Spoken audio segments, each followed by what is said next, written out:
Iran হলো মুসলমান country, তাই ওরা যদি পারমাণবিক বোমা বানায় তাহলে মুসলমানরা আরো বেশি শক্তিশালী হবে।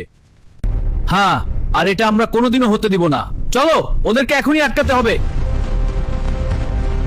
আমাদেরকে সবার আগে ইরানের সর্বোচ্চ নেতা আয়াতুল্লাহ খামেনিকে হত্যা করতে হবে। হ্যাঁ,